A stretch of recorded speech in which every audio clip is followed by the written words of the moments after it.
जयपुर शहर में दहशतगर्दी और आपराधिक गतिविधियों के खिलाफ कमिश्नरेट पुलिस की संयुक्त दबिश, गिरफ्तारी और तलाशी अभियान।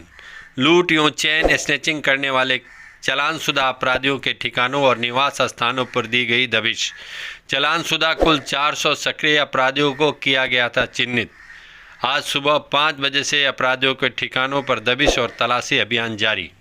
अभियान में कुल 246 अपराधियों को पूछताछ हेतु थाने पर लाए गए, जिनमें से 59 अपराधियों को गिरफ्तार किया गया। 5 प्रकरण आर्म्स एनडीपीएस एवं एक्साइज एक्ट में दर्ज एवं 32 संदिग्ध वाहन बरामद। कुल 19 अपराधियों की नई हिस्ट्री शीट खोलने की प्रक्रिया शुरू के लिए, और विशेषकर ऐसे अपराध जिनमें अपराधी लूट की वारदातों में शामिल हैं, चाहे वो मोबाइल लूट, चेन स्नैचिंग या अन्य किसी भी तरह की लूट की घटनाओं में जो अपराधी पूर्व में अपराधों में संलिप्त रहे हैं, ऐसे जयपुर शहर में रहने वाले समस्त अपराधियों के ठिकानों पर आज जयपुर शहर में अर्ली मॉर्निंग समस्त थानों की पुलिस, डीएसटी, सीएसटी और पुलिस लाइन के पुलिस बल के साथ दबिश दी गई। ये दबिश 400 स्थानों पे दबिश दी गई थी।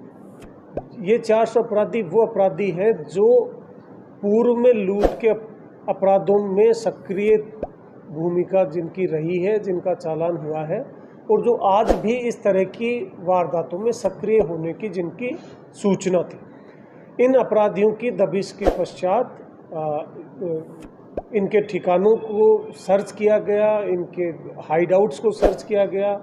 किसी तरह की कोई आपराधिक संलिप्तता में पाए जाने की जो कोई भी संभावना है, उस संभावना के मद्देनज़र इनके वाहनों की तलाशी ली गई। ठिकानों की तलाशी के साथ साथ इनके सहयोगियों के नाम पते पूछ के उनके ठिकानों की भी तलाशी की गई। इस तलाशी के दौरान 246 अपराधी इन हाइडआउट्स पे पुलिस को मिले, जिनको थाने लाकर पूछताछ की जा रही है। इन 246 अपराधियों के ठिकानों से जो इंक्रिमिनेटिंग एविडेंस मिले हैं, उस आधार पर कुल 5 मुकदमे दर्ज किए गए हैं, जिनमें एक्साइज, एनडीपीएस और आर्म्स एक्ट के मुकदमे हैं। इनके ठिकानों पे 36 संदिग्ध वाहन जो मिले हैं, उनको पुलिस ने बरामद किया है। कुल 159 अपराधियों को प्रिवेंटिव सेक्शंस के तहत गिरफ्तार किया गया है, चाहे वो 151 में हो, कुछ को 110 सीआरपीसी के तहत किया गया। ये कार्रवाई प्रीएम्प्टिव कार्रवाई है पुलिस की, अपराध होने से पूर्व की गई कार्रवाई, ताकि इनको अपराध करने से पहले ही इन पर प्रभावी कार्रवाई की जा सके। पूर्व में भी जयपुर शहर में इस तरह की सामूहिक रेड्स जो प्लान की गई थी, जिनमें एक बार समस्त गैंगस्टर्स के खिलाफ कार्रवाई करी गई थी, एक बार समस्त चेन स्नैचर्स के खिलाफ कार्रवाई करी गई थी।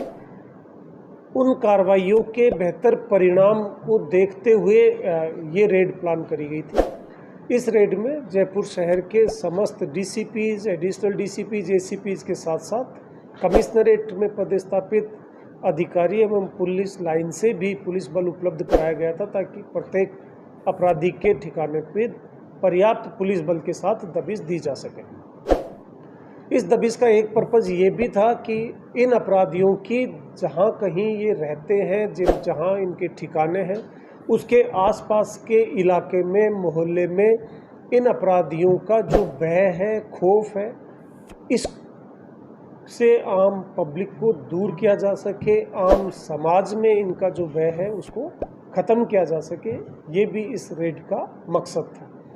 इन अपराधियों को थाने लाने के पश्चात इनसे पूछताछ की जा रही है। डिटेल इनसे पूछताछ के पश्चात जो इनके अन्य सहयोगी हैं, जो कि इस तरह की संपत्ति संबंधी अपराधों में वांछित होने की संभावना है, उन अपराधियों के खिलाफ भी कार्रवाई की जाएगी। लगातार इनसे पूछताछ जारी है। पूछताछ से जो तथ्य सामने आएंगे, उनके अनुसार अन्य विधिक कार्रवाई भी अमल में लाई जाएगी। Thank you. इन अपराधियों को, जैसा मैंने आपको बताया, 32 तो संदिग्ध वाहन मिले हैं। कुछ 2 अपराधियों के खिलाफ एनडीपीएस एक्ट की कार्रवाई हुई है, 2 के खिलाफ एक्साइज एक्ट और 1 के खिलाफ आर्म्स एक्ट की कार्रवाई हुई है। बाकी इनसे पूछताछ जारी है। इनके मोबाइल्स खंगाले जा रहे हैं, जिनमें किन किन अपराधियों से, किन गिरोह से इनकी संलिप्तता है वो सामने आएगी। सर कितने घंटे ऑपरेशन चला और कितने पुलिसकर्मी इसमें शामिल रहे? ये सवेरे अर्ली मॉर्निंग 6 बजे से ये ऑपरेशन स्टार्ट किया था, जो करीब 9 बजे तक रेड प्लान करी गई। 9 बजे तक इनके हाइड आउट्स की तलाशी ली गई और 9 बजे पश्चात इनको थाने लाके थाने पे अब लगातार अभी पूछताछ जारी है। इसमें 2000 पुलिसकर्मी, थाना, पुलिस लाइन, ऑफिस मिला के करीब 2000 का पुलिस बल शामिल था। ये समस्त थाना क्षेत्र आयुक्तालय के चारों जिलों के इन अपराधियों का जब रिकॉर्ड खंगाला गया, इनसे जब पूछताछ की गई तो सामने आया कि 19 ऐसे अपराधी भी इनमें शामिल हैं जिनका हिस्ट्री शीट खोलने जैसे अपराधों में इनकी संलिप्तता है, उस तरह के अपराधों में शामिल रहे तो उनको हिस्ट्री शीट खोलने की प्रक्रिया शुरू की गई। एक साथ 400 स्थानों पर छापेमारी की गई। इससे पहले ऐसी कोई बड़ी घटना हुई? इससे पूर्व भी जैसा मैंने बताया, इससे जस्ट पहले चेन स्नैचर्स के खिलाफ सामूहिक रेड की गई थी।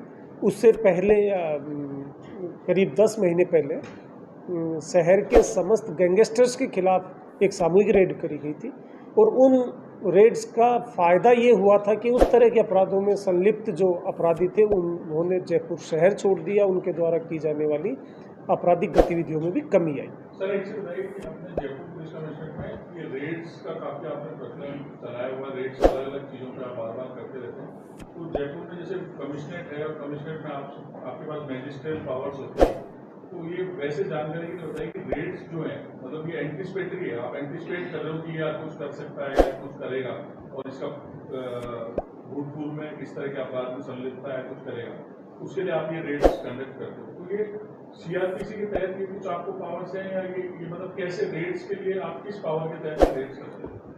जो कोई अपराधी आपराधिक गतिविधियों में संलिप्त रहता है उस अपराधी पे लगातार नज़र रखना, लगातार उसके ठिकानों की सर्च करना, ये हर पुलिस को कानूनी शक्तियाँ प्राप्त हैं। इसमें कमिश्नरेट में कोई विशेष शक्तियाँ प्राप्त हो ऐसा नहीं है। सीआरपीसी के प्रावधानों के तहत जो कोई अपराधी अपराध की गतिविधि में शामिल होने का शक जिस पे होता है उसके यहाँ ऐसी दबिश देके कार्रवाई की जा सकती है। दूसरा आपने अभी कहा कि ना कुछ एक अपराधी हैं जिनकी अब हम हिस्ट्री शीट खोलेंगे, तो इस रेड के बाद आपको पता लगा कि अलग अलग एरिया में कुछ अपराधी हैं जिनकी हिस्ट्री शीट खोलनी है, तो ये थाने और लोकल थाने का ये लेकर पता ही नहीं। कुछ अपराधी इस सर्च में जो सामने आए हैं उनमें पूछताछ से जानकारी लगी कि एक ही अपराधी है जो भिन्न भिन्न थाना क्षेत्रों में जिसके द्वारा अपराध किए गए हैं, लेकिन वो थाने से दूसरे थाने तक चालान के बाद जो सूचना पहुंचती है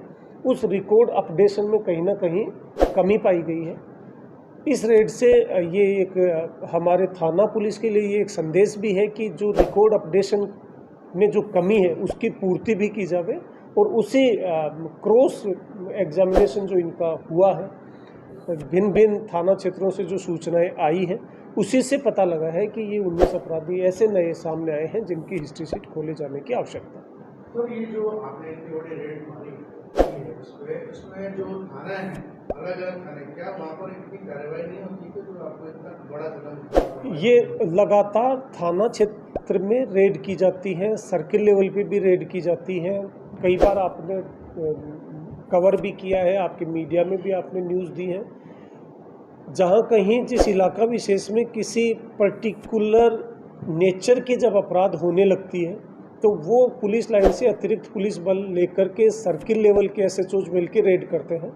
वो लगातार थाना क्षेत्र पे कार्रवाई की जाती रही है, लेकिन पूरे सामूहिक पूरे जयपुर शहर में इस तरह की रेड करने का प्लान ये था।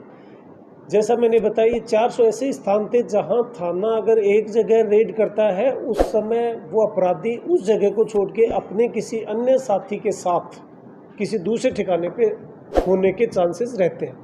इसलिए जयपुर शहर में अपराधियों के समस्त छुपने के जो ठिकाने हो सकते हैं उन पे सामूहिक रेड ये प्लान की गई है। सर ये 250 को अपराधियों को लाया गया पूछताछ के लिए, 150 गिरफ्तार हो गए, तो बाकी के खिलाफ उनको किसी भी सेक्शन में प्रिवेंटिव डिटेंशन करने का भी कोई आधार नहीं पाए जाने की वजह से उनको पूछताछ पश्चात फ्री किया जाए। ये 159 आपराधिक है सर, इनको कौन सी धारा में? ये प्रिवेंटिव सेक्शंस में इनको गिरफ्तार। और सर ये पता चला कि आप बता रहे हो अभी इस समय अपन 3 बजे बैठे हैं, सुबह 9 बजे से आपकी पूछताछ चल रही होगी, तो ये जो 159 लोग हैं ये मेनली इसमें किस नेचर के अपराध वाले हैं? ताकि आगे जाके इस पे लगाम लगे। ये अपराधी चेन स्नैचिंग, पर्स स्नैचिंग, जेब कटिंग, इसके अलावा जो लूट की घटनाएं होती हैं, किसी शॉप पे जाके लूट करना, डकैती करना, उस तरह के। सर ये आर्म्स एक्ट में मुकदमा दर्ज किया, एनडीपीएस एक्ट में मुकदमा दर्ज किया, क्या क्या बरामद हुआ? इसमें एनडीपीएस में स्मैक बरामद हुए, एक्साइज में शराब, और ये जो आर्म्स एक्ट है इसमें 4/25 आर्म्स एक्ट के तहत दर्ज किया गया। सर इसमें ये भी आप पता लगा पाए अगर चाहे सामने में जैसे 159 है, इसमें अगर ये पता लगे कि कोई इसमें सजा याफ्ता भी है, कन्विक्टेड भी है, जो वापस मेन स्ट्रीम में आया और ये हरकतें कर सकता था, या इसमें कोई अंडर ट्रायल हो जो बड़ी डकैती या किसी बड़ी घटना में पहले पास्ट एंटीसीडेंट हो गया हो। ये सही है कि ये जितने भी लोगों की यहाँ दबिश दी गई है वो सारे वो लोग हैं जिनके खिलाफ पूर्व में मुकदमा दर्ज होकर चालान हुआ है। अब ये फर्दर तफ्तीश से सामूहिक इकट्ठा सूचना हम आपको दे देंगे, जिनमें ये सारे लोग बेल पे हैं, बट हो सकता है इनमें से कुछ कन्विक्ट हो चुके हैं, और कन्विक्ट होने के बाद वो सज़ा मिली और उसके बाद वो बेल आउट हो, ऐसी संभावना भी, तो वो जानकारी अब आपको। वक्तन इतनी भीड़ की जा रही है, क्या कहा आपने? वक्तन समय से अच्छा, कि आप लोग जो रेड कर रहे हैं और अपराधी पर अंकुश लगाएंगे, लेकिन फिर भी अपराध जो है दिन पे दिन बढ़ता जा रहा है। क्या वजह हो रही है इसकी कि अपराध दिन पे दिन बढ़ता जा रहा है, कितनी कार्रवाई होने के बाद? देखिए, अपराध जो कोई भी घटित हो रहा है वो अपराध दर्ज हो रहा है, थाने पे सूचना आ रही है, उसको हम दर्ज कर रहे हैं। इन रेड्स का हमें जो बेनिफिट हुआ है वो बेनिफिट ये हुआ है, और जयपुर शहर की आम जनता को जो बेनिफिट हुआ है वो ये हुआ है कि आप 2020 और 21 को छोड़ दीजिए, क्योंकि उस समय ज़्यादातर साल कोरोना में बीता था, उस समय सारी गतिविधियां भी बंद थी, आपराधिक गतिविधियां भी कम थी। आप 2022 को 2019 से अगर कंपेयर करते हैं, जो कि सिमिलर नेचर के दोनों साल रहे, संपत्ति संबंधी अपराधों में ऐसे अपराध जिन पे प्रिवेंटिव कार्रवाई करने से जिन अपराधों को रोका जा सकता है, उन अपराधों में 40 से 45% की गिरावट आई है। चाहे वो चेन स्नैचिंग हो, चाहे वो व्हीकल लिफ्टिंग हो, चाहे वो नकबजनी हो, चाहे वो चोरी हो, उन सब अपराधों में 40 से 45% की अलग अलग हेड में अलग अलग गिरावट है। जैसे आपका चेन स्नैचिंग में 65% की गिरावट है 19 के मुकाबले 22 में, नकबजनी में 36% गिरावट है 19 के मुकाबले 22 में, चोरी में 45% की गिरावट है 19 के मुकाबले 22 में। और कहीं ना कहीं इस तरह की सामूहिक रेड और थाना स्तर पे की जाने वाली कार्रवाई का ये परिणाम है कि हम संपत्ति संबंधी अपराधों को रोकने में सफल हो पाए। सबसे ज़्यादा कौन से जिले में अपराधी पकड़े? ये जिला वेस्ट में ना, वेस्ट में सबसे ज़्यादा। तो दूसरा आप इसके लिए अलग से बात करेंगे, वो जो डकैती हुई थी उसकी कुछ प्रोग्रेस अभी तक की वो बता दीजिए, अभी तक क्या प्रोग्रेस?